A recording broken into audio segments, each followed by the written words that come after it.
Good morning मेरे प्यारे प्यारे बच्चों। चलिए हम लोग सॉल्व करते हैं remaining questions of mock test third assignments. Third assignment जो मॉक टेस्ट का है उसके जो रिमेनिंग क्वेश्चंस है उसको हम लोग सॉल्व करते हैं। देखिए यहाँ पर क्वेश्चन नंबर 26 क्या कहता है, लिस्ट 1 एंड लिस्ट 2 इस दोनों को मैच करना है। तो सबसे पहला आपको दिया हुआ है एक्स ई, ठीक है, ये ले लो एक्स ई एफ 4 जो हम आपको पढ़ा चुके हैं एक्स ई एफ 4। तो एक्स ई जो है ये तो ग्रुप जेनन ग्रुप 18 का एलिमेंट्स है, जिसके लास्ट में कितना वैलेंस इलेक्ट्रॉन, ग्रुप 18 मतलब 8 वैलेंस इलेक्ट्रॉन होंगे। तो यहाँ पर दे दिया हमने एक्स ई और यहाँ पे वैलेंस इलेक्ट्रॉन दिखाते हैं कितने 8। तो ये इस तरह से ये हमने आपको पढ़ा रखा है, ये 8 वैलेंस इलेक्ट्रॉन हो गए। एक फ्लोरीन यहाँ पर दे दो, फ्लोरीन तो सिंगल ही बॉन्ड बनाता है, ठीक है, एक फ्लोरीन यहाँ, एक फ्लोरीन यहाँ दे दिया हमने, राइट, और एक फ्लोरीन हमने यहाँ पर दे दिया, कोई दिक्कत नहीं। और यहाँ पर बॉन्ड बना दो, क्या हो जाएगा ये आपका स्क्वायर प्लेनर होता है। इसी वीडियो लेक्चर में, इसी असाइनमेंट में हमने ये भी पढ़ाया हुआ आपको। तो ये कैसा होता है स्क्वायर प्लेनर, कैसा स्ट्रक्चर होगा इसकी, स्क्वायर प्लेनर हो जाएगा। तो ये हो गया आपका स्क्वायर प्लेनर। तो आप चेक कर लीजिए एक्स ई एफ 4 का स्ट्रक्चर कैसा होगा, ज्योमेट्री कैसा होगा, स्क्वायर प्लेनर। तो एक्स ई 4 का स्क्वायर प्लेनर मतलब बी का थर्ड हो जाएगा। तो बी का थर्ड पहले मैच करो, सॉरी बी का सेकेंड, बी का सेकेंड दिखा, बी का सेकेंड चेक करो, बी का 4 है, बी का 3, बी का 1, ये बी का सेकेंड, ये मिल गया आपको। इसका मतलब option D is absolutely correct. बाकी आप खुद बनाएंगे, नहीं बनेगा तो फिर आपको हम समझाएंगे। ये तो बहुत बेसिक सा पॉइंट है। तो इस तरह से कितना इजी था, एक आपको बनाने आता है ना, आप आराम से बना सकते हो। जैसे आपका एक्स ई एफ 2 है, एक्स ई एफ 2, तो एक्स ई एफ 2 कैसे बनेगा, एक्स ई यहाँ होगा, एक फ्लोरीन यहाँ होगा, एक फ्लोरीन यहाँ होगा, यही होगा ना जी। तो कैसा स्ट्रक्चर जाएगा इसका, लीनियर स्ट्रक्चर जो होगा। तो कौन होगा यहाँ पर डी का 1, चेक करो इसी में ना डी का 1 है, देखो है ना डी का 1। तो ये आराम से बना सकते हो, कोई प्रॉब्लम नहीं है इसमें, ठीक है। चलिए चलते हैं नेक्स्ट क्वेश्चन पर। नेक्स्ट क्वेश्चन देखिए क्वेश्चन नंबर 27 क्या कहता है, फॉस्फेनिक एसिड इज, कौन इसमें से फॉस्फेनिक एसिड है। तो फॉस्फेनिक एसिड होता है बच्चा हाइपोफॉस्फोरस एसिड। हाइपोफॉस्फोरस एसिड को क्या बोलते हैं हम, फॉस्फेनिक एसिड बोलते हैं। जिसका स्ट्रक्चर क्या होता है, सबसे पहले केमिकल फॉर्मूला लिखते हैं हम H3PO2, इसको बोलते हैं हम हाइपोफॉस्फोरिक एसिड, हाइपोफॉस्फोरस एसिड। ये है हाइपोफॉस्फोरस एसिड और यही है आपका फॉस्फेनिक एसिड, ठीक है। दूसरा होता है हमारे पास H3PO3, इसको बोलते हैं फॉस्फोरस एसिड। क्या बोलते हैं इसको, याद कर लेना ये सब बात, इसको बोलते हैं फॉस्फोरस रस एसिड, फॉस्फोरस एसिड, ठीक है। और तीसरा होता है H3PO4, इसको बोलते हैं हम फॉस्फोरिक एसिड। क्या बोलते हैं इसको, फॉस्फोरिक एसिड बोलते हैं, या इसको हम ऑर्थोफॉस्फोरिक एसिड भी बोलते हैं। क्या बोलते हैं, ऑर्थोफॉस्फोरिक एसिड, ठीक है ना बच्चा। क्वेश्चन सॉल्व करने का मतलब है कि आपको उसके रिगार्डिंग सारी कंसेप्ट पता होनी चाहिए। तो H3PO4 देखो 3 सब में सेम रहेगा, 3 सब में सेम रहेगा ना, 3 सब में सेम है। चेंज कहाँ पर है, एक जगह O2 है, एक जगह O3 है, एक जगह O4 है। तो अगर O2 आ गया तो हाइपोफॉस्फोरस एसिड, और अगर O3 है तो फॉस्फोरस एसिड, और O4 हो गया तो फॉस्फोरिक एसिड, जिसको हम ऑर्थोफॉस्फोरिक एसिड भी बोलते हैं। याद कर लेना, लिख लेना सब बातें। तो ये फॉस्फोनिक एसिड है, तो H3PO2 हो जाएगा। क्लियर हो गया। चलते हैं नेक्स्ट क्वेश्चन पर। नेक्स्ट क्वेश्चन देखिए क्वेश्चन नंबर 28 क्या कहता है, which one of the following statement is correct. यहाँ पर ऑप्शन सी इज करेक्ट, आप बाकी पढ़ लेना सब गलत है। जो सी है वो क्या कहता है, पर ऑक्सो सल्फ्यूरिक एसिड, जिसका फॉर्मूला होता है H2SO5, H2SO5। ये स्टेटमेंट सही है कि पर ऑक्सो सल्फ्यूरिक एसिड में सल्फर की जो ऑक्सीडेशन स्टेट है वो +6 है। स्ट्रक्चर बना लो इसका, क्या स्ट्रक्चर बनेगा, ध्यान से देखिए। तो देखिए ये H2SO5 है, सल्फर है यहाँ पर जिसके पास 6 वैलेंस इलेक्ट्रॉन है, 2 यहाँ है जो ऑक्सीजन के साथ डबल बॉन्ड, एक यहाँ, 2 यहाँ पर, एक यहाँ पर, तो 6 वैलेंस इलेक्ट्रॉन है, ठीक है। ये ड्रॉप हो गया, ऑक्सीजन 5 है तो ऑक्सीजन देखिए हमने 5 ले लिया हुआ है, राइट। और हाइड्रोजन 2 है तो हाइड्रोजन 2 है, ऑक्सीजन हमेशा डबल बॉन्ड। और ये जो डबल बॉन्ड है, सॉरी यहाँ पे डबल बॉन्ड नहीं है, यहाँ जो सिंगल बॉन्ड है ये वाला, ये अरे नहीं दिखा क्या, ये वाला जो सिंगल बॉन्ड है इसको बोलते हैं हम परऑक्साइड बॉन्ड। ऑक्सीजन ऑक्सीजन के बीच में, ऑक्सीजन ऑक्सीजन के बीच में अगर आपको डबल बॉन्ड दिख रहा है, सॉरी डबल बॉन्ड बोल रहा हूँ, सिंगल बॉन्ड दिख रहा है, इसको हम बोलते हैं परऑक्साइड बॉन्ड। क्या बोलते हैं इसको? परऑक्साइड बॉन्ड भी बोलते हैं, परऑक्साइड लिंकेज बोलते हैं। इसलिए इसको बोलते हैं परऑक्सो सल्फ्यूरिक एसिड, क्योंकि यहाँ पर क्या है हमारे पास ऑक्सीजन ऑक्सीजन के बीच में सिंगल बॉन्ड है, ऑक्सीजन ऑक्सीजन के बीच में, इसलिए इसको बोलते हैं परऑक्साइड बॉन्ड बोलते हैं। और इससे क्या बन गया? परऑक्सो सल्फ्यूरिक एसिड बन गया। यहाँ पर सल्फर की ऑक्सीडेशन स्टेट कितनी है? सल्फर हमेशा अपनी हाईएस्ट ऑक्सीडेशन स्टेट +6 में रहता है। आप कैलकुलेट भी कर सकते हो, सल्फर की निकालना है तो सल्फर हमेशा +6 ऑक्सीडेशन स्टेट में है यहाँ पर, ठीक है। यहाँ पर आ जाएगा -2, यहाँ पर आ जाएगा -2, यहाँ पर आ जाएगा -2, ठीक है, यहाँ पर आ जाएगा -1 और यहाँ पर भी आ जाएगा -1। कैलकुलेट कर लो कितना हो गया, -2 -2 -4 -5 -6 और इसके ऊपर आ जाएगा +6, सल्फर के ऊपर +6, ठीक है। इस तरह से चार्ज निकाल लेते हैं हम। क्लियर हो गया? हाइड्रोजन के ऊपर +1 तो इसके ऊपर -1, इस तरह से क्लियर हो गया। और अगर ऑक्सीजन के ऊपर -1 आ गया तो इधर +1 आ गया। इस तरह से कैलकुलेट कर लेना, चार्ज तो आपको निकालने आता ही है। क्लियर हो गया? चलते हैं नेक्स्ट क्वेश्चन पर। नेक्स्ट क्वेश्चन देखिए, क्वेश्चन नंबर 29 क्या कहता है? Which alloy is used for making bullets. कौन सा यहाँ पर आपको मेटल दिया हुआ है, ठीक है। कहता है किसका यूज करते हैं बुलेट और लाइटर फ्लिंट बनाने के लिए, ठीक है। तो आप याद रखिएगा ये सब ऑब्जेक्टिव टाइप का क्वेश्चन है। यहाँ पर आ जाता है मिस मेटल, क्या आ जाता है? मिस मेटल का यूज करते हैं हम बुलेट बनाने के लिए, ठीक है ना, गन का बुलेट, ठीक है। नेक्स्ट क्वेश्चन चलते हैं। नेक्स्ट क्वेश्चन देखिए, क्वेश्चन नंबर 30 क्या कहता है? Which of the following statement is not correct. कौन इसमें करेक्ट नहीं है, मतलब इनकरेक्ट आपको ढूंढना है। Lanthanum is an element of transition elements rather than the lanthanide series. सही बात है। लेंथानाइड सीरीज जो होता है, लेंथानाइड, ठीक है ना, लेंथानाइड सीरीज जो होता है बच्चा, वो सीरियम टू लुटेशियम होता है। सीरियम टू लुटेशियम, यही ना होता है जी, सीरियम टू लुटेशियम होता है। सीरियम का एटॉमिक नंबर 58 और ये 71 इसके बीच में। लेकिन हम उसको क्या बोलते हैं? लेंथानाइड क्यों बोलते हैं? क्योंकि ये आफ्टर लेंथानाइड्स आता है, आफ्टर लेंथानम शुरू होता है, ठीक है ना। तो ऐसा नहीं कि लेंथानम जो है वो लेंथानाइड का पार्ट है, लेंथानाइड का एलिमेंट नहीं है वो, बट इसके बाद से ये सीरियम शुरू हो जाता है। लेंथानम का जो एटॉमिक नंबर होगा वो 57 होगा, है ना। ये 58 से शुरू होता है, तो यहाँ पे लेंथानम आता नहीं है, बट इसके बाद आता है, इसलिए हमने इसको लेंथानाइड सीरीज बोल देते हैं। क्लियर हो गया? तो ये तो सही है। Lanthanum is an element of transition series, मतलब डी ब्लॉक के एलिमेंट्स है rather than the lanthanide series. बात तो सही है, उसका नहीं होता। दूसरा यहाँ पर देखिए क्या कहता है? LaOH is less basic than the LuOH, मतलब जो लेंथानम का हाइड्रोक्साइड होगा, बिल्कुल सही है। ये क्या होगा? लेस बेसिक देन द किससे? लुटेशियम का हाइड्रोक्साइड से, ठीक है। अब एक बात देखिए, जब आप इधर जाते हैं, ठीक है, तो एटॉमिक साइज क्या होता है? एटॉमिक साइज आपको पता है डिक्रीज होता है, और एटॉमिक साइज डिक्रीज होगा तो मेटालिक कैरेक्टर कम हो जाएगा। मेटालिक कैरेक्टर बताइए क्या होगा? मेटालिक कैरेक्टर क्या होगा? डिक्रीज हो जाएगा। जब मेटालिक कैरेक्टर डिक्रीज हो जाएगा तो बेसिक नेचर क्या हो जाएगा? बेसिक नेचर भी कम हो जाएगा। तो किसकी बेसिक नेचर ज़्यादा कम होनी चाहिए बताइए? लुटेशियम की कम होनी चाहिए ना, क्योंकि जब आप इधर जा रहे हो तो लुटेशियम मिल रहा है आपको, तो लुटेशियम की बेसिक नेचर क्या होनी चाहिए? कम होनी चाहिए। और ये क्या कर रहा है कि ज़्यादा होता है बेसिक, अरे बेसिक ही तो है, OH मतलब बेसिक है, ज़्यादा हो, ये इनकरेक्ट है। तो कौन हो जाएगा यहाँ पर?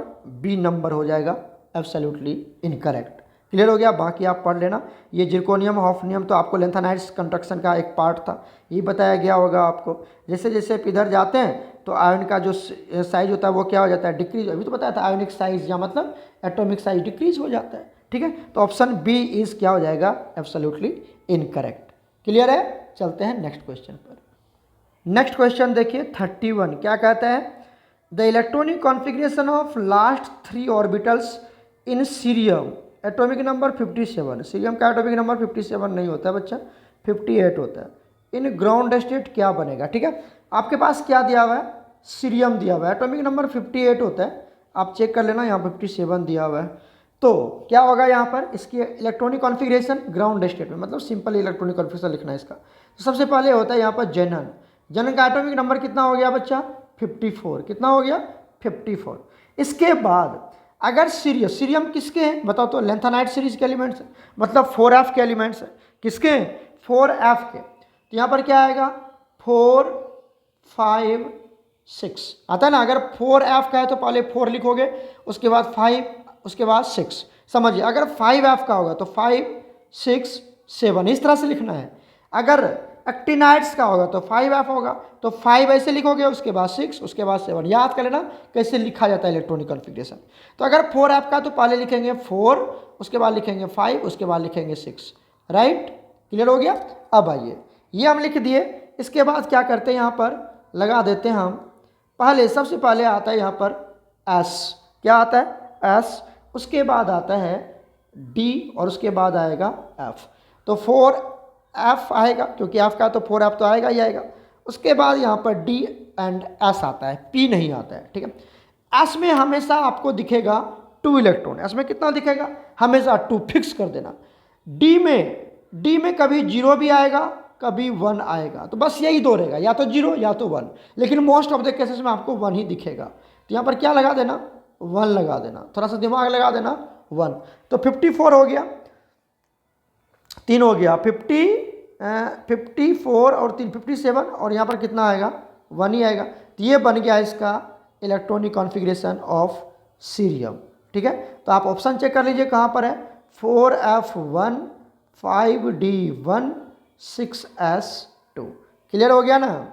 ये 4f की इलेक्ट्रॉनिक कॉन्फ़िगरेशन होता है। अगर 6f हो जाता, सॉरी 5f का होता है तो 5 6 7, यहाँ पर s, यहाँ पर d, यहाँ पर f। याद रखना इसमें 2, यहाँ पे 0 2 1, और यहाँ पर जो बच गया वो सब इसमें आ जाएगा, f में आ जाएगा। ये सब ट्रिक याद रखना कैसे हम लिखते हैं एक्टिनाइड और लेंथेनाइड के इलेक्ट्रॉनिक कॉन्फ़िगरेशन। तो कौन सा ऑप्शन है चेक करें तो आप यहाँ पर आप देखिए option A is absolutely correct. Clear हो गया, option A is absolutely correct. चलते हैं नेक्स्ट क्वेश्चन पर। क्वेश्चन नंबर 32 क्या कहता है, arrange the following in the order of decreasing order of their magnetic moment value. Magnetic moment को mu से नोट करते हैं, और ये होता है फॉर्मूला इसका √n इंटू n+2, और आगे लिखते हैं हम बोर मैग्नेटॉन। ये तो पता ही होगा आपको, है ना, ये तो बहुत बार करें हम लोग। अब देखिए, अब इसकी हम ऑर्डर लिखते हैं। सबसे पहले क्या दिया हुआ है आपको, सबसे पहले दिया हुआ है स्कैंडियम। तो स्कैंडियम में कितना होता है 21, क्या होगा यहाँ पर 4s2 3d1। तो कितने अनपेयर्ड इलेक्ट्रॉन है यहाँ पर 1 अनपेयर्ड इलेक्ट्रॉन, याद रखना 1 अनपेयर्ड इलेक्ट्रॉन। उसके बाद कौन है वेनेडियम, स्कैंडियम वेनेडियम 22, यहाँ पर कितने आएंगे 3d2 आएगा, ये तो 4s2 ही रहेगा। तो क्या हो जाएगा यहाँ पर 2 अनपेयर्ड इलेक्ट्रॉन, राइट। यहाँ पर उसके बाद आएगा आपका कौन दिया हुआ है मैग्नीज। मैग्नीज का कितना होता है, मैग्नीज का होता है 25, क्या हो जाएगा 4s2 3d5। तो यहाँ पर 5 अनपेयर्ड इलेक्ट्रॉन। तो सबसे ज़्यादा किसका होगा 5 अनपेयर्ड इलेक्ट्रॉन, सबसे ज़्यादा हो जाएगा आपका मैग्नीशियम का, क्योंकि 5 अनपेयर्ड इलेक्ट्रॉन है। तो सबसे ज़्यादा हो जाएगा सी देखो कहाँ पर, अच्छा सी तो इसमें भी है, इसमें भी है, इसमें भी है ना। उसके बाद सबसे कम किसका होगा, जिसमें कम अनपेयर्ड इलेक्ट्रॉन होगा, क्योंकि ये जो n है ये नंबर ऑफ अनपेयर्ड इलेक्ट्रॉन को शो करता है। n क्या है नंबर ऑफ अनपेयर्ड इलेक्ट्रॉन। तो जितना कम अनपेयर्ड इलेक्ट्रॉन होगा उतनी म्यू की वैल्यू कम होगी। तो सबसे कम स्कैंडियम में 1 ही है, तो सबसे कम स्कैंडियम का होगा। स्कैंडियम किस में है ए में है, तो देख लो ए कहाँ है सबसे कम, यहाँ पर है ना ए सबसे कम। तो option D is absolutely correct. कितना इजी तरीके से मैंने आपको समझा दिया अनपेयर्ड इलेक्ट्रॉन निकालने के लिए, ठीक है। चलते हैं नेक्स्ट क्वेश्चन पर। नेक्स्ट क्वेश्चन देखिए क्या कहता है 33, list basic compound among the following. क्या क्या दिया हुआ आपको, लैंथेनम, सीरियम, लुटेशियम, गैडोलिनियम दिया हुआ, ये दिया मतलब ये सीरियम टू लुटेशियम है ना। 58 to 71 है ना लैंथेनाइड सीरीज। इधर जाओगे बताओ जल्दी से, एटॉमिक साइज क्या होता है डिक्रीज होता है। तो बेसिक नेचर क्या हो जाएगा बताओ, अभी समझाया था, बेसिक नेचर क्या हो जाएगा डिक्रीज हो जाएगा, ठीक है ना। एटॉमिक साइज घटेगा तो बेसिक नेचर डिक्रीज कर जाता है, क्यों, क्योंकि एटॉमिक साइज घटेगा तो मेटालिक कैरेक्टर कम हो जाएगी। एटम साइज जितना कम होगा उतना नॉन मेटालिक कैरेक्टर अडॉप्ट कर लेता है, ठीक है। तो बेसिक नेचर डिक्रीज हो जाएगा। बताओ सबसे कम बेसिक कौन होगा लुटेशियम। तो लुटेशियम के ये वाला पार्ट कौन हो जाएगा बी वाला पार्ट एब्सोल्युटली करेक्ट। कितना इजी था जी, इतना इजी तो सोच भी नहीं सकते हम, है ना। चलते हैं नेक्स्ट क्वेश्चन पर। नेक्स्ट क्वेश्चन देखिए, identify the correct products form during the oxidising reaction permanganate ion and sulphide ion in acidic medium. देखो क्या कहता है, कौन कौन सा प्रोडक्ट बनेगा कब, जब एक परमैंगनेट आयन मतलब MnO4- एक एसिडिक मीडियम में काम करेगा। कब काम करेगा? एसिडिक मीडियम मतलब H+ में। तो किस में कन्वर्ट होता है पता है तुमको? MnO4- permanganate ion acidic medium में मतलब H+ एसिडिक मीडियम को रिप्रेजेंट कर रहा है, ये अपने आप को कन्वर्ट कर लेता है Mn+2 में, और साथ में यहाँ पर वाटर भी बनता है। आपने पढ़ा होगा तो देखना डी ब्लॉक एलिमेंट्स में वाटर भी बनता है। तो क्या क्या बनेगा? एक तो Mn+2 बनेगा, साथ में वाटर बनेगा। चेक कर लो Mn+2 किस में है?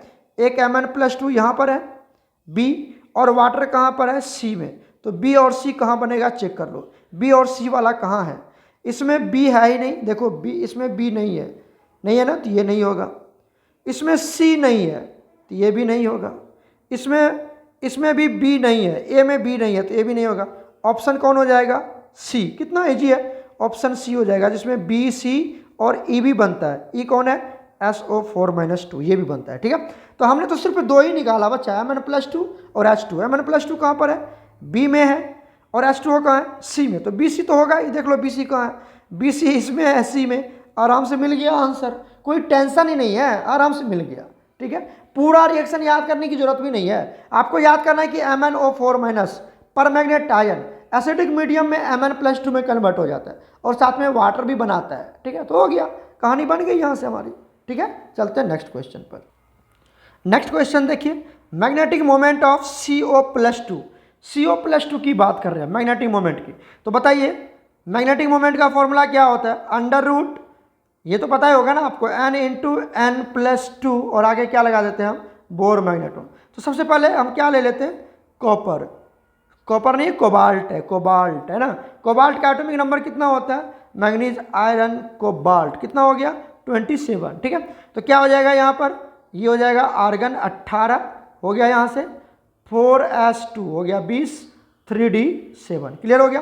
अब आपको कोबाल्ट का थोड़ी निकालना है, किसका निकालना है? CO+2 का निकालना है। तो हम निकाल लेते हैं CO+2, मतलब 2 इलेक्ट्रॉन लॉस होगा। तो 2 इलेक्ट्रॉन यहीं से लॉस करोगे जी, क्यों? क्योंकि 4 है लास्ट सेल, 4 लास्ट है, 3 थोड़ी है लास्ट सेल। तो पहले 2 इलेक्ट्रॉन यहाँ से निकलेगा, तो क्या बनेगा यहाँ से? आर्गन, ये हो गया आपका 18, 4s0 और 3d7। मतलब यहाँ पर कितने अनपेयर्ड इलेक्ट्रॉन है? चेक कर लेते हैं। 3d7 में कितना अनपेयर्ड इलेक्ट्रॉन? डी में कितना बनाते हो? डी में 5 बॉक्स बनता है इस तरह से। कितने बॉक्स बनते हैं? 5 बॉक्स, सॉरी 5 बॉक्स बनते हैं, बात तो सही है। 7 इलेक्ट्रॉन है यहाँ पर, है ना, 7 इलेक्ट्रॉन। तो पहले सिंगली फिल्ड करो, 2 3 4 5, और उसके बाद डबलिंग कर लेते हैं हम, 5 6 7। तो अनपेयर्ड इलेक्ट्रॉन कितने हैं? यही ना, 3 अनपेयर्ड इलेक्ट्रॉन है। तो अनपेयर्ड इलेक्ट्रॉन कितना हो गया? नंबर ऑफ अनपेयर्ड इलेक्ट्रॉन कितना हो गया बताओ? 3। तो यहाँ पर वैल्यू पुट कर दो, म्यू निकालते हैं अब, अंडर रूट N × N+2। तो N की वैल्यू कितना हो गया? 3 × 3+2, 3+2, और ये क्या लगा देंगे? Bore magneton. जब इसको आप सॉल्व करोगे तो ऐसे भी देखो, ये 3 अनपेयर्ड इलेक्ट्रॉन है ना, तो इसकी जो वैल्यू होगी वो 3 से ही होगी। कितना होगा? 3.87 बोर मैग्नेटॉन। जितना अनपेयर्ड इलेक्ट्रॉन होगा उसी के रेंज में निकलता है।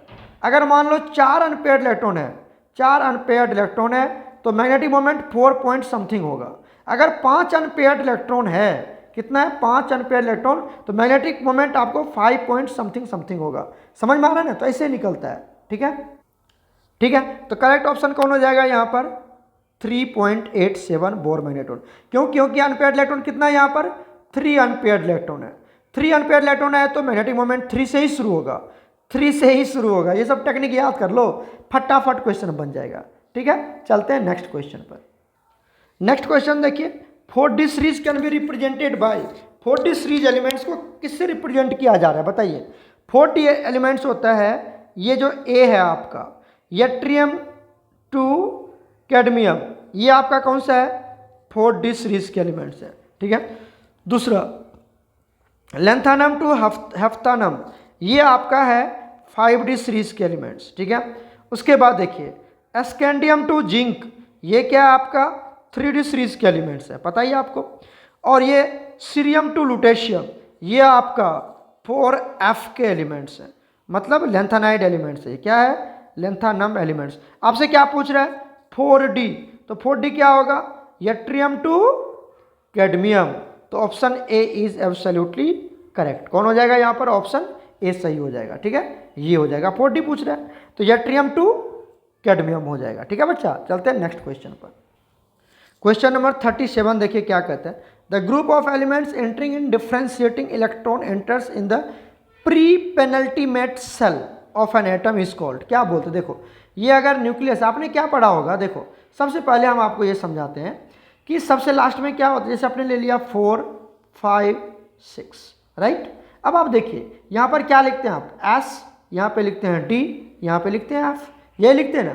अगर आपने ले लिया 5F, ये तो 4F के एलिमेंट्स है, ठीक है, अगर मतलब लेंथानाइट सीरीज के एलिमेंट्स है। अगर आप एक्टिनाइट्स की बात करें तो क्या लिखते हैं 5 6 7, यहाँ क्या लिखेंगे एस डी एफ, ये बन गया आपका 5F के एलिमेंट्स। तो ये जो आपका 6 है ये आपका है वैलेंस सेल, 6 है वैलेंस सेल, 6 है वैलेंस सेल, मतलब ये जो 7 है आपका ये भी क्या है वैलेंस सेल है, ठीक है। और ये जो 5 है कौन सा देख लो ध्यान से, ये जो 5 है इसको बोलते हैं हम पेनल्टीमेट सेल। क्या बोलते हैं पेनल्टीमेट सेल बोलते हैं, पेनल्टीमेट। अब देख लेना स्पेलिंग क्या है पेनल्टीमेट सेल बोलते हैं, ठीक है, मतलब इसके जस्ट एक अंदर वाला सेल। अब आप बात कर लीजिए किसकी, तो ये 4 की 4, तो और ये यहाँ पर 5, इसको बोलते हैं प्री पेनल्टीमेट, मतलब पेनल्टीमेट से भी पहले, तो क्या बोलते हैं इसको प्री पेनल्टीमेट, पेनल्टीमेट सेल बोलते हैं, ठीक है। तो प्री पेनल्टीमेट सेल, बताइए प्री पेनल्टीमेट सेल में कौन आ गया एफ आ गया ना, तो प्री पेनल्टीमेट सेल में कौन आ जाता है एफ आ जाता है, मतलब एफ ब्लॉक एलिमेंट्स होगा यहाँ पर, कौन होगा F block elements pre penultimate. अगर आपको लिखता सिर्फ पेनल्टीमेट सेल तो क्या होता है डी ब्लॉक आ जाता है, ठीक है। और अगर आपको लिखता वैलेंस सेल वाला तो क्या लिखते हैं एस ब्लॉक एलिमेंट्स लिखते हैं। तो प्री पेनल्टीमेट मतलब पेनल्टीमेट से भी पहले, पेनल्टीमेट से भी पहले कौन आ रहा है प्री पेनल्टीमेट, और उसको क्या बोलते हैं हम एफ आ रहा है, तो यहाँ पर एफ ब्लॉक एलिमेंट्स को हम बोलते हैं प्री पेनल्टीमेट सेल वाला एलिमेंट्स। क्लियर हो गया, तो option D is absolutely correct. Next question देखिए, क्वेश्चन नंबर 38 क्या कहता है मेटल प्रेजेंट इन ब्रास, ये तो बहुत बार पूछा गया है, copper and zinc. Copper and zinc को आप मिलाएंगे, कॉपर प्लस जिंक, तो क्या मिलता है ब्रास, जो क्या है एक एलवाई है, ठीक है। तो याद कर लीजिएगा कॉपर और जिंक को मिला के बनाया था, तो ऑप्शन ए इज करेक्ट। चलते हैं नेक्स्ट क्वेश्चन। क्वेश्चन नंबर 39 देखिए क्या कहता है which of the following elements exist +5 oxidation state. कौन सा एलिमेंट है जो +5 ऑक्सीडेशन स्टेट शो करता है। यहाँ पर आपको दिया हुआ एक्टिनियम, प्रोटेक्टिनियम, थोरियम और यूरेनियम। देखिए ये सभी एलिमेंट्स आपके एक्टिनाइट्स एलिमेंट्स है। कौन सा एलिमेंट है एक्टिनाइट्स है, कौन सा एलिमेंट है ये सभी एक्टिनाइट, एक्टिनियम, थोरियम और ये प्रोटेक्टिनियम और यूरेनियम, ये सब आपको एक्टिनाइट्स में आते हैं, ठीक है। अब देखिए यहाँ जो एलिमेंट है उसमें प्रोटेक्टिनियम एंड यूरेनियम आपका +5 ऑक्सीडेशन स्टेट शो करता है। क्या शो करता है +5 ऑक्सीडेशन स्टेट शो करता है। तो आप देखिए C&D क्या होगा, जबकि एक्टिनियम और थोरियम +3 में जनरली होता है, +3 में होता है, ठीक है। बाकी प्रोटेक्टिनियम और यूरेनियम +5, तो क्या हो जाएगा C&D। C&D कहाँ है, option D is absolutely correct. Clear हो गया, याद रखना ये सब बात, ऐसे ऑक्सीडेशन स्टेट का नॉर्मल सा क्वेश्चन है ये सब, ठीक है। चलते हैं नेक्स्ट क्वेश्चन। नेक्स्ट क्वेश्चन देखिए 40 क्या कहता था basic oxides of chromium. Chromium का यहाँ पर ऑक्साइड दिया, कौन हाईली बेसिक होगा, क्या दिया हुआ है CrO, ठीक है। दूसरा क्या दिया हुआ है Cr2O3, ठीक है बच्चा।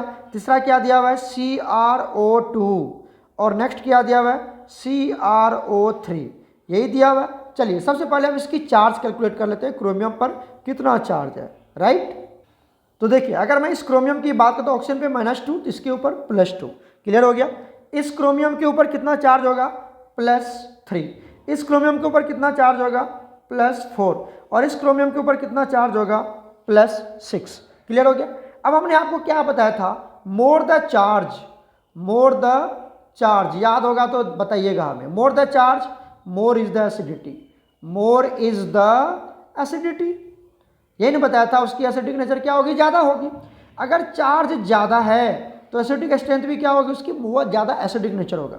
अगर चार्ज कम है तो वो बेसिक नेचर का होगा। तो चार्ज कम किस पे है, CrO पर ना जी, इसमें +2 ही चार्ज है, तो ये ज़्यादा बेसिक होगा और ये वाला ज़्यादा एसिडिक होगा। ये ज़्यादा एसिडिक होगा, है ना, और ये ज़्यादा बेसिक होगा। तो आपसे बेसिक पूछ रहा है तो क्या हो जाएगा, option A is absolutely correct. Clear हो गया।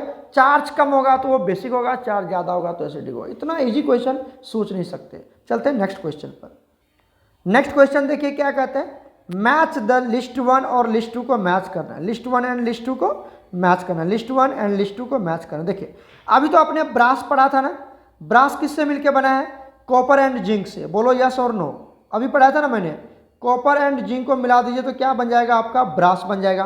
तो ए का सेकेंड देखिए कहाँ पर है, ए का 4 नहीं होगा, ए का थर्ड नहीं होगा, ए का सेकेंड और ए का 4 नहीं होगा। तो ऑप्शन सी इज एब्सोल्युटली। इससे इजी क्वेश्चन क्या मिलेगा आपको, क्या मिलेगा कि एक बार आप देखो और आंसर बन रहा है। तो option C is absolutely correct. ये सारे क्वेश्चन CUT में आए हुए हैं और देखो कितना ट्रिक्स एकदम आराम से बन रहा है।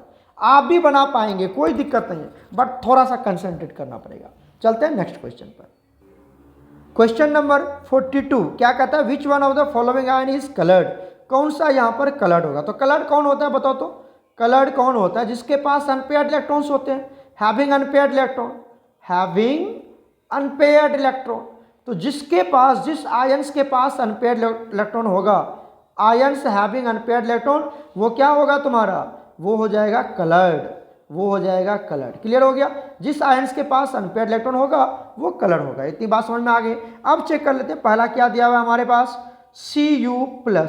तो कॉपर का कितना होता है, कॉपर का एटॉमिक नंबर होता है 29, क्या हो जाएगा, आर्गन देख लो, और यहाँ पे लिख दिया 18, 4s2, तो 4s2 तो नहीं आएगा, 4s1 और 3d10 होगा। ठीक है। तो अगर आप कॉपर प्लस की बात करते हैं, कॉपर प्लस की बात करते हैं, मैं कॉपर प्लस लिखना है ना, तो क्या हो जाएगा यहाँ पर, आर्गन की तो बात ही छोड़ दो, 4s0 और 3d10। तो यहाँ पर कोई अनपेयर्ड इलेक्ट्रॉन नहीं है, डी में पूरा 10 भरा हुआ, तो अनपेयर्ड इलेक्ट्रॉन होंगे ही नहीं। अरे डी में 5 होते हैं ना, तो 10 भरे हुए इलेक्ट्रॉन, तो कॉपर में कोई भी नहीं है। तो इसमें भी ये क्या होगा, इसमें कोई अनपेयर्ड इलेक्ट्रॉन नहीं है, तो ये क्या होगा, ये कलर नहीं होगा। तो देख लो ए किसमें है, ए इसमें भी है, ए इसमें भी है, इसमें नहीं है, इसमें नहीं है। तो कहता है कौन कलर्ड होगा, तो ए तो कलर्ड है नहीं, इसमें ए दे रखा है, तो ये ए भी हट गया। अब बात कर लेते हैं अपन किसकी, किसकी बात कर लेते हैं, यहाँ पर हम बात कर लेते हैं बच्चा एस्केंडियम की बात कर लेते हैं। किसकी बात कर लेते हैं, एस्केंडियम। देखो एस्केंडियम की बात कर लेते हैं, जो आपको फटाफट बन जाएगा। एस्केंडियम का एटॉमिक नंबर कितना होता है 21, क्या बनेगा 4s2। अरे यहाँ पर आर्गन लिख लेना, आर्गन 18, 4s2 3d1, एम आई राइट। अब कर रहे हैं एस्केंडियम 3 की बात कर रहे हैं, एस्केंडियम 3+। तो बताओ 2 इलेक्ट्रॉन यहाँ से जाएगा और 1 इलेक्ट्रॉन यहाँ से जाएगा, राइट, चला गया 3 इलेक्ट्रॉन। तो क्या बनेगा 4s0 और 3d0। यहाँ पर भी अनपेयर्ड इलेक्ट्रॉन कितना हो गया, अनपेयर्ड इलेक्ट्रॉन 0। जब अनपेयर्ड इलेक्ट्रॉन है ही नहीं तो ये भी कलर शो नहीं करेगा, तो डी भी हट जाएगा। डी देखो किसमें, इसमें भी डी है, तो ये भी नहीं होगा। तो मतलब एक यही हो गया आपका BCE, नहीं नहीं नहीं सॉरी, एक सेकेंड, ये भी नहीं होगा। तो कौन होगा यहाँ पर, डी वाला नहीं होगा। तो ए में डी भी दे रखा है, ये भी नहीं होगा। तो कौन हो जाएगा, ABC हो जाएगा, ABC। जो एक सेकेंड क्या कह रहा है, एक सेकेंड, हाँ देखिए ए है और डी है, जिसका कलर नहीं होगा, क्यों, क्योंकि यहाँ पर अनपेयर्ड इलेक्ट्रॉन कितना है, ये आपका 0 है। तो ए और डी किस में है, वो नहीं होगा, ए एंड डी, ए वाला नहीं होगा। यहाँ पर डी दिया हुआ, ये भी नहीं होगा। यहाँ पर ए दिया हुआ, ये भी नहीं होगा। यहाँ पर BCE दिया हुआ है, ना इसमें ए है और ना इसमें डी है, तो यही हो जाएगा जी, ना इसमें ए है ना इसमें डी है। तो कौन हो जाएगा, सी वाला हो जाएगा। चेक कर लेना, सी वाला इसका करेक्ट आंसर हो जाएगा। इसके पास अनपेयर्ड इलेक्ट्रॉन है लेकिन ए के पास अनपेयर्ड इलेक्ट्रॉन नहीं है, ये कलर्ड नहीं होगा। पूछ रहा है कलर कौन सा कलर्ड होगा, तो बी वाला कलर्ड होगा, ई वाला कलर्ड होगा, ठीक है, ये सब कलर हो जाएगा। ठीक है बच्चा, चलते हैं नेक्स्ट क्वेश्चन। नेक्स्ट क्वेश्चन देखिए क्या कहता है, which one of the following metal, कौन सा इसमें से मेटल है जो प्रोड्यूस करता है die nitrogen oxide with dilute nitric acid and nitrogen dioxide with concentrated nitric acid. मतलब कौन सा मेटल है जिसकी रिएक्शन करवाई जाए किसके साथ, डाइल्यूट नाइट्रिक एसिड के साथ एंड कंसंट्रेटेड नाइट्रिक एसिड के साथ। तो एक प्रोड्यूस करेगा डाई नाइट्रोजन ऑक्साइड और दूसरा प्रोड्यूस करेगा नाइट्रोजन ऑक्साइड। Nitrogen dioxide. चलिए इसका रिएक्शन मैं लिख के समझाता हूँ आपको। इसका जो सही आंसर होगा वो क्या होगा, जिंक होगा। ठीक है, ये याद हो जाएगा जिंक। अब इसकी रिएक्शन मैं आपको लिख के दिखाता हूँ यहाँ पर। देखिए ये रिएक्शन हमने लिखा है, हमने ले लिया जिंक और यहाँ पर भी ले लिया जिंक। ठीक है, अब क्या ले लिया हमने, नाइट्रिक एसिड HNO3 डाइल्यूटेड और नाइट्रिक एसिड कंसनट्रेटेड, दोनों अंतर कर दिया। एक डाइल्यूटेड ले लिया, एक कंसनट्रेटेड ले लिया। देखिए प्रोडक्ट हमेशा सेम बन रहा है, एक बन रहा है जिंक नाइट्रेट, ठीक है, यहाँ पर भी बन रहा है जिंक नाइट्रेट, ये क्लियर है। यहाँ पर भी बन रहा है वाटर, यहाँ पर भी बन रहा है वाटर। अंतर क्या है, यहाँ पर बन रहा है नाइट्रोजन डाइऑक्साइड, नाइट्रोजन नहीं डाई नाइट्रोजन ऑक्साइड, इसको क्या बोलते हैं, डाई नाइट्रोजन ऑक्साइड बन रहा है। जब वो डाइल्यूट के साथ रिएक्शन करेगा तो die nitrogen oxide, dilute die nitrogen oxide. अगर वो कंसंट्रेटेड के साथ करेगा तो नाइट्रोजन डाइऑक्साइड बनाएगा, नाइट्रोजन डाइऑक्साइड, और ये डाई नाइट्रोजन ऑक्साइड। अरे ये क्या है, ये डाइल्यूटेड है तो डाई नाइट्रोजन ऑक्साइड बनेगा, और ये कंसंट्रेटेड है तो क्या बनाएगा, नाइट्रोजन डाइऑक्साइड बनाएगा। ठीक है, दो ऑक्सीजन है तो नाइट्रोजन डाइऑक्साइड। ये बात याद रखिएगा। अंतर सिर्फ कहाँ पर आया, यहीं पर अंतर आया, कहाँ पर, नाइट्रोजन डाइऑक्साइड और डाई नाइट्रोजन ऑक्साइड। बस डाई नाइट्रोजन ऑक्साइड जब आप डाइल्यूटेड लेंगे, बाकी सब प्रोडक्ट सेम है, देख लीजिए सब प्रोडक्ट सेम है।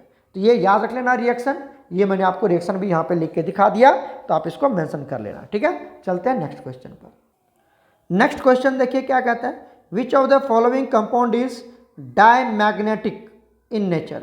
डायमैग्नेटिक मतलब किसको बोलते हैं डायमैग्नेटिक, कि कंपाउंड्स हैविंग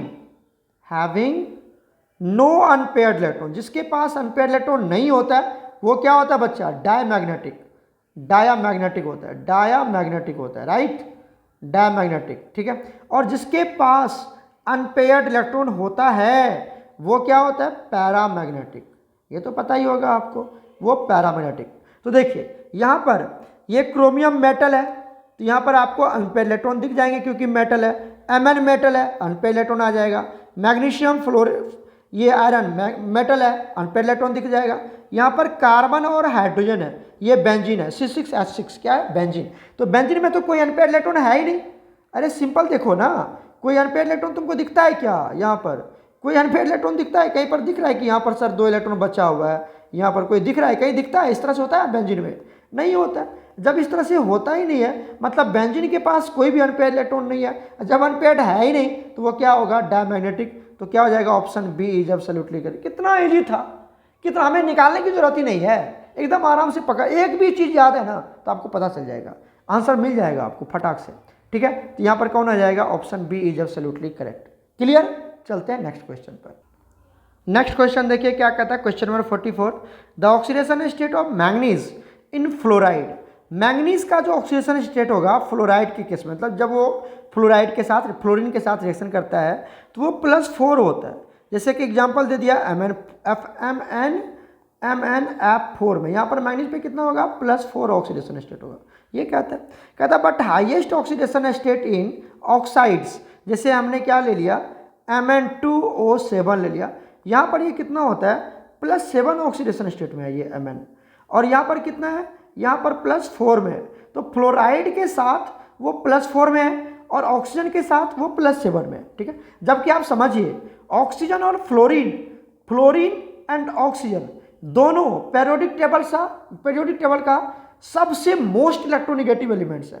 फ्लोरीन तो फर्स्ट पोजीशन पे आता है और ऑक्सीजन सेकेंड पोजीशन पे आता है, इतनी मोस्ट इलेक्ट्रोनिगेटिव एलिमेंट्स होता है। तो क्या कहता है, fluorine is more electronegative than the oxygen. ऐसी कोई बात नहीं, ऑक्सीजन फ्लोरीन की हम कोई कहानी नहीं करेंगे यहाँ पर, हमें तो मैंगनीज का लेना है ना बच्चा, मैंगनीज की बात करनी है, तो ये तो होगा ही नहीं। दूसरा कहता है fluorine does not possesses D orbital. ये फ्लोरीन की बात थोड़ी चल रहा है, ये किसकी बात चल रहा है, मैंगनीज की बात चल रहा है ना, तो मैंगनीज की बात चल रहा है तो मैंगनीज की बात करेंगे। दूसरा बोलता है यहाँ पर fluorine stabilises the lower oxidation state. ये भी बात मतलब यहाँ पर फेवरेबल नहीं है कि फ्लोरीन हमेशा लोअर ऑक्सीडेशन स्टेट जैसे -1 शो करेगा, ऑक्सीजन -2, वो सब कुछ यहाँ पर होने वाला नहीं है।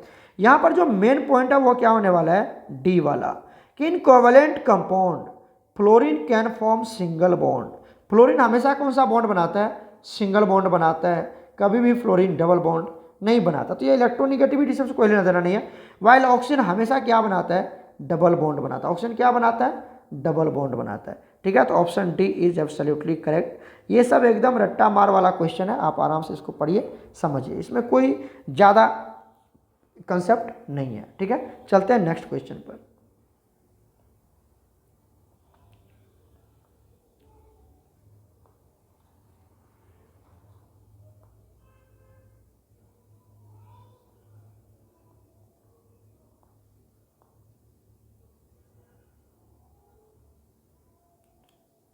नेक्स्ट क्वेश्चन क्या कहता है, जिगलर नाटा कैटलिस्ट इज।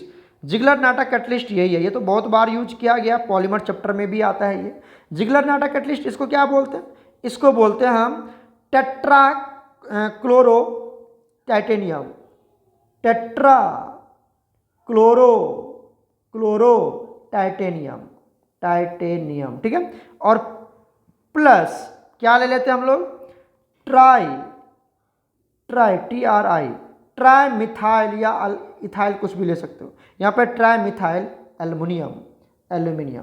इसी को क्या बोलते हैं हम, इसी को बोलते हैं हम क्या, बोलो, इसको बोलते हैं जिगलर नाटा कैटलिस्ट। और इसका यूज कहाँ करते हैं, याद है आपको, जब हम लोग क्या बनाते थे, हाई डेंसिटी पॉलीथीन बनाते थे।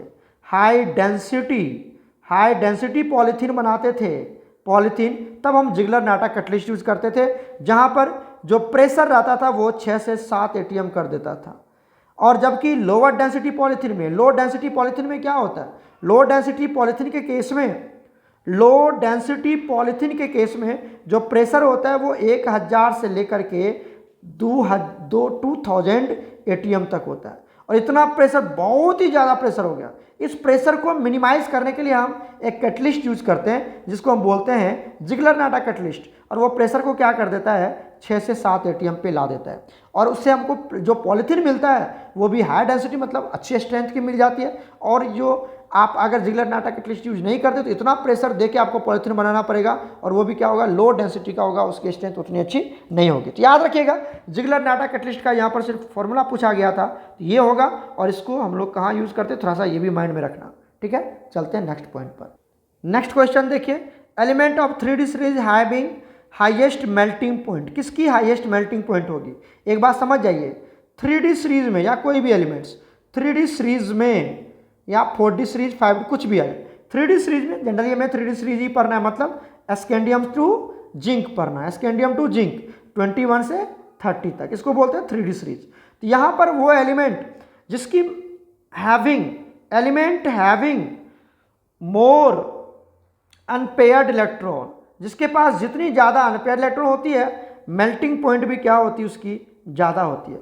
मोर अनपेयर्ड इलेक्ट्रॉन, मेल्टिंग पॉइंट ज़्यादा। तो समझ लीजिए यहाँ पर क्या हमारे पास किसकी होगी, मैक्सिमम। ये ले लेते हैं हम क्रोमियम। क्रोमियम का होता है 20, कितना होता है 4, यही होता है ना। तो क्या लिखेंगे इसको, आर्गन। आर्गन कितना हो गया 18, 4s1 और 3d5। तो देखिए एस में भी एक ही इलेक्ट्रॉन है तो ये भी अनपेयर्ड ही होगा, डी में भी 5 इलेक्ट्रॉन है तो वो भी अनपेयर्ड ही होगा, 1 2 3 4 5। तो कितने हो गए, 6 अनपेयर्ड इलेक्ट्रॉन हो गए। 6 अनपेयर्ड इलेक्ट्रॉन सिर्फ क्रोमियम में ही होता है और किसी में नहीं होता है। तो सबसे ज़्यादा किसकी हो जाएगी, क्रोमियम की। यहाँ पर क्या हो जाएगा, मेल्टिंग पॉइंट ज़्यादा हो जाएगा। उसके बाद मैंगनीज, उसके बाद मैंगनीज होगा, क्यों कि मैंगनीज में 5 अनपेयर्ड इलेक्ट्रॉन होते हैं। कैसे, यहाँ पर लीजिए 4s2 और 3d5, तो ये तो पूरा फुलफिल है ना, 2 है तो 5 ही अनपेयर्ड इलेक्ट्रॉन होगा डी वाला। तो यहाँ पर इसकी अनपेयर्ड इलेक्ट्रॉन कम है 6 से, तो उसकी मेल्टिंग पॉइंट कम। तो हाईएस्ट किसकी होगी, क्रोमियम की, याद कर लेना। ठीक है, चलते हैं नेक्स्ट क्वेश्चन पर। नेक्स्ट क्वेश्चन क्या कहता है, 48, in the given reaction oxidation state of Mn under order of appearance, किस ऑर्डर में अपीयरेंस हो रहा है, किस ऑर्डर में वो बढ़ रहा है या घट रहा है। ठीक है, ये आपको निकालना है। बताइए यहाँ पर जल्दी से क्या दिया हुआ है, यहाँ पर मैं यहीं पे एक्सप्लेन कर देता हूँ, ध्यान से देखिएगा। ठीक है, देखिए यहाँ पर क्या दिया हुआ है, MnO2 है लास्ट में। तो MnO2 लास्ट यही है ना जी, इसके बाद तो वाटर है, हमें Mn की पूछ रहा है। तो MnO2 में कितनी होगी, Mn पे चार्ज। तो एक ऑक्सीजन पे होता है -2, 2 ऑक्सीजन पे -4, तो यहाँ पर हो जाएगा +4। तो लास्ट वाला +4 किस में है, देखो तो यहाँ पे लास्ट में +7 है, यहाँ पर भी लास्ट में +7 है, यहाँ पर लास्ट में +7 है, और यहाँ पर लास्ट में +4 है, तो option C is absolutely correct. कितना जल्दी मिल गया। सिर्फ MnO2 को चेक करो लास्ट वाला, तो लास्ट वाला यही होगा। क्लियर हो गया, तो ऑप्शन सी। अब यहाँ पर चेक कर लो MnO4 - 2 में कितना है, और यहाँ पर MnO4 - 1 में कितना है, और MnO2 में कितना है। MnO2 में तो निकाल लिया हमने, +4 है, तो +4 लास्ट वाला में है यहाँ पर। ठीक है, तो ये ऑप्शन सी सही हो जाएगा। कितना इजी था, एकदम बच्चा वाला क्वेश्चन पूछ रहा है CUT, आप आराम से निकाल सकते हो। और ये सभी क्वेश्चन आया हुआ है CUT में। चलते हैं नेक्स्ट क्वेश्चन। नेक्स्ट क्वेश्चन देखिए क्या कहता है, which one of the following element don't belong to the actinide series. Actinide series में बिलोंग नहीं करता है। तो एक्टिनाइड सीरीज कहाँ से आता है, याद रखिएगा। एक्टिनाइड सीरीज जो होते हैं वो होते हैं हमारे पास थोरियम टू लॉरेंशियम। थोरियम का एटॉमिक नंबर 90 और लॉरेंशियम का 103, 14 एलिमेंट्स आते हैं यहाँ पर। ठीक है, अब आप देखिए क्या क्या एलिमेंट दिया हुआ है, मैं थोड़ा सा यहीं पर एक्सपेंड कर देता हूँ। ठीक है, ध्यान से देखिए। यहाँ पर जो आपको एलिमेंट्स दिया हुआ है, ये दिया हुआ है थोरियम। क्या होता है, थोरियम का एटॉमिक नंबर 90, ये तो पता ही हो गया आपको यहाँ पर। ठीक है, दूसरा आपको क्या दिया हुआ है, पीयू मतलब होता है प्लूटोनियम होता है। क्या होता है, प्लूटोनियम, याद कर लेना, प्लूटोनियम होता है, प्लूटोनियम। ठीक है बच्चा, तो प्लूटोनियम लिख देता हूं मैं, प्लूटोनियम का एटॉमिक नंबर कितना होता है, 94 होता है। ठीक है, दूसरा ये यहाँ पर नेक्स्ट चेक करते हैं हम लोग। नेक्स्ट आता है हमारे पास टीएम होता है थूलियम। क्या होता है, थूलियम होता है, थूलियम, और इसका एटॉमिक नंबर होता है 69। ठीक है, एनओ मतलब होता है नोबेलियम। क्या होता है, नोबेलियम। ठीक है, इसका एटॉमिक नंबर होता है 102। ठीक है, अब आप चेक कर लीजिए 90 से 103 के बीच में कौन कौन आता है। तो 90 से ये भी आ गया, 94 भी आ गया जो प्लूटोनियम है, नोबेलियम भी आ गया 102। सिर्फ टीएम नहीं आया, मतलब थूलियम नहीं आया, क्योंकि ये 69 आता है, इसके बीच में नहीं आ रहा है ना, तो वो एक्टिनाइड्स में नहीं होगा। तो कौन ऑप्शन हो जाएगा, सी हो जाएगा। तो यहाँ पर एटॉमिक नंबर आपको याद रखना है। तो जो आपका थूलियम है वो किस में आएगा, थूलियम आएगा आपका लेंथानाइड सीरीज में। किस में आएगा बच्चा, लेंथानाइड। थूलियम किस में आएगा, लेंथानम में आएगा, लेंथानम। ठीक है बच्चा, याद कर लीजिएगा। चलते हैं नेक्स्ट क्वेश्चन, एक लास्ट क्वेश्चन है, उसको भी क्लियर कर लेते हैं। देखिए लास्ट क्वेश्चन है, क्या कहता है, 2 complexes of nickel have same geometry but different magnetic behaviour are. कौन होगा। यहाँ पे निकल का आपको सारे कम्प्लेक्स कंपाउंड दिया हुआ, सब में निकल है। देखिए निकल, राइट, इतनी बात समझ में आ गई। दूसरी बात देखिए, यहाँ पर कोऑर्डिनेशन नंबर कितनी है, 4, यहाँ पर 4, यहाँ पर 4, और यहाँ पर 6। तो जब कोऑर्डिनेशन नंबर अलग हो गया, यहाँ पर कोऑर्डिनेशन नंबर कितनी है, 4, और इसके पास कितनी है, कोऑर्डिनेशन नंबर 6। तो ये हो जाएगा आपका ऑक्टाहेड्रल ज्योमेट्री, और ये जो कोऑर्डिनेशन नंबर 4 है इसकी में क्या हो जाएगा, ये टेट्राहेड्रल या स्क्वायर प्लेनेट। ज्योमेट्री अलग हो गया ना, कहता है सेम ज्योमेट्री। तो ये वाला पार्ट तो बिल्कुल ही हट गया, क्योंकि ये ऑक्टाहेड्रल में चला जाएगा, कोऑर्डिनेशन नंबर 6 दिया है, तो ये तो होगा ही नहीं होगा। कहता है सेम होनी चाहिए, तो डी तो पहले ही कट हो गया, क्योंकि कोऑर्डिनेशन नंबर 6 है।